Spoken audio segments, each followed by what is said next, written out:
दोस्तों, इस वीडियो में बहुत बड़ी बात है, आपसे जुड़ी हुई जानकारी है। 4 गुना 5 गुना जो बच्चों को सरकार बुलाएगी एग्ज़ाम के लिए, उसमें घबराने की ज़रूरत नहीं है। पूरी जानकारी दूंगा और आपका 100% सिलेक्शन होगा। और इस वीडियो को कहीं भी शेयर कर देना। और आपसे जुड़ी हुई जानकारी है और एकमात्र चैनल है जो आपकी प्रॉब्लम चल रही है उसे सॉल्व करने की हम कोशिश करेंगे भाई। ठीक है, एक एक बात ध्यान से समझना और वीडियो काटने की कोशिश बिल्कुल मत करना, वरना कुछ भी समझ में नहीं आएगा। 53,000 जो वैकेंसी है, आप उनके चक्कर में कहीं बाहर रह जाएंगे और गुमराह हो रहे हैं एक प्रकार से। कभी कोई कुछ जानकारी देता, कभी कोई जानकारी देता, लेकिन यहाँ पर सही जानकारी मिलेगी भाई। बस वीडियो मत काटना, पक्का सिलेक्शन होगा, 100% सिलेक्शन होगा भाई। ठीक है, तो देख लेते हैं, एक एक बात समझाने की कोशिश करूँगा भाई। मानकर चलते हैं 53,000 ये आपकी वैकेंसी है। कितनी है? 53,000 वैकेंसी है भाई आपकी।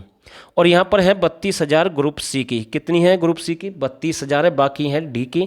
डी में एक एग्जाम है, सीधा सिलेक्शन है, कोई दिक्कत नहीं है कैसे भी। अब दोस्तों, आपने मानकर चलते ग्रुप सी का पहला एग्जाम दे दिया 32,000 पोस्ट के लिए ग्रुप सी का। और ग्रुप सी का जो पहला एग्जाम हुआ है और आप पहले 10,000 बच्चों में आपके नंबर आ गए, यानी कि आप मेरिट के पहले 10,000 बच्चों में हैं।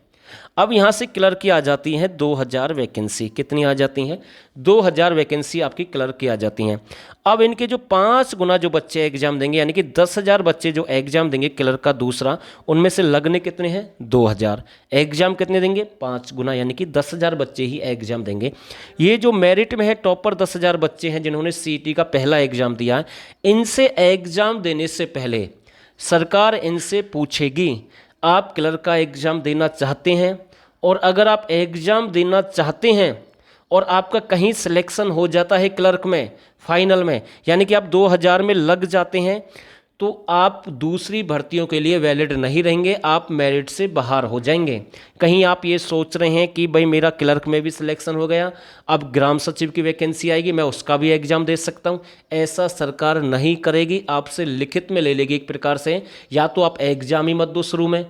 अगर आप एग्जाम दे रहे हैं और आपका फाइनल में सिलेक्शन हो गया और आपने ज्वाइनिंग करी है या नहीं करी है, तो आप मेरिट से बाहर हो जाएंगे, सीधी सी बात है। हाँ, अगर इनमें से 2,000 जो बच्चे लग गए, उन्होंने ज्वाइन कर लिया, तो भाई वो मेरिट से बाहर है। आने वाले समय में कोई भी भर्ती आएगी सीईटी की ग्रुप सी के, यानी कि जैसे ग्राम सचिव है, पटवारी है, कैनाल पटवारी है, उनमें उनका सिलेक्शन नहीं होगा क्योंकि आपने पहले ही ज्वाइन कर लिया, आप मेरिट से बाहर हो गए हैं। आपको फिर से सीईटी देना होगा, तब कोई प्रावधान बन सकता है।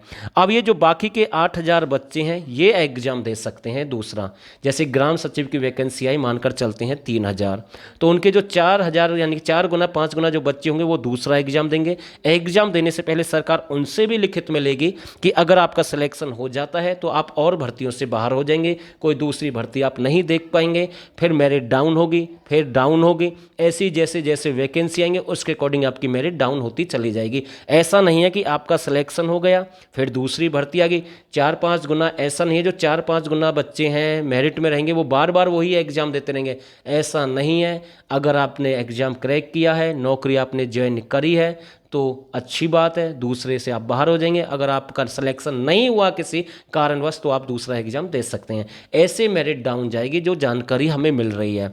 तो एक जानकारी थी, मैंने शेयर कर दिया। मेरा कहने का उद्देश्य यही है, 4 गुना 5 गुना बच्चे हर बार वही नहीं बैठेंगे भर्तियों में, यानी कि जिनका सिलेक्शन हो जाएगा वो अपने आप मेरिट से बाहर हो जाएंगे। मेरा कहने का मतलब यही है भाई। ठीक है, तो आप पढ़ें, अच्छे से तैयारी करें, और जो जानकारी मिली थी उसके अकॉर्डिंग मैंने आपको बताया है। जब आपका एग्जाम होगा आप देख लेना, यही नियम वगैरह लागू हो जाएंगे, घबराने की जरूरत नहीं है।